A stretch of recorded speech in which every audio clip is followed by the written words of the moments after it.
Hello guys, welcome back. ഇന്നത്തെ recipe എന്താ പരിപ്പ് കറി. അപ്പോൾ നമുക്ക് പോകാം. ആദ്യം തന്നെ പാൻ എടുത്ത് ഓയിൽ ഒഴിച്ച് കടുക് പൊട്ടിക്കുക. ഇതിലേക്ക് വെളുത്തുള്ളിയും പച്ചമുളകും ചേർത്ത് വഴറ്റിയെടുക്കുക. ഒന്നര വലിയ ഉള്ളിയും തക്കാളിയും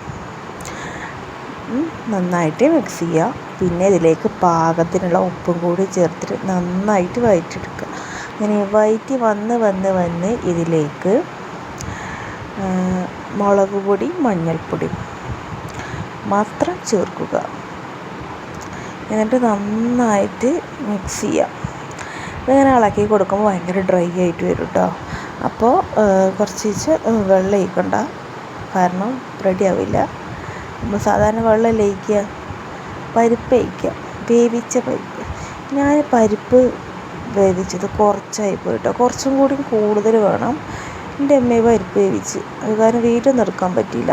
ക്വാണ്ടിറ്റി ഉമ്മാനത്ത് വെച്ചപ്പോൾ പാകത്തിന് പക്ഷേ പാകത്തിനല്ല, കുറച്ചും കൂടി കൂടുതൽ എടുക്കുക. നമ്മൾ സാധാരണ എടുക്കണക്കായി കുറച്ച് ഉന്നെടുക്കുക. എന്നിട്ട് ആവശ്യത്തിന് കൂടി വെള്ളം കൂടി ചേർത്തിട്ട്, പരിപ്പിട്ട് വെള്ളം കൂടി ചേർത്തിട്ട് നന്നായിട്ട് വെട്ടി തിളപ്പിക്കാം.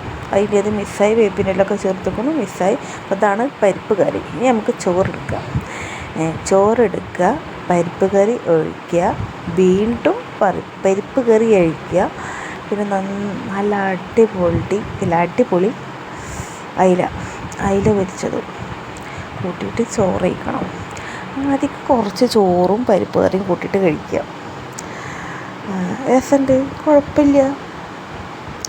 പരിപ്പ് കുറവാച്ചിട്ടൊന്നും ടേസ്റ്റിന് കുഴപ്പമൊന്നുമില്ല. ആ കുറുക്കത്തിന് മാത്രമേ വ്യത്യാസം വരുള്ളൂ കേട്ടോ.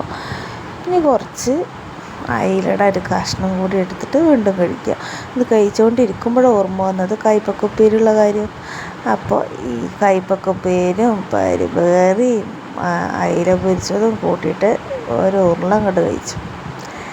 സബാഷ്, അടിപൊളി. അപ്പോൾ നിങ്ങൾക്ക് ഇഷ്ടപ്പെട്ടാൽ ട്രൈ ചെയ്യാം. Okay, bye guys.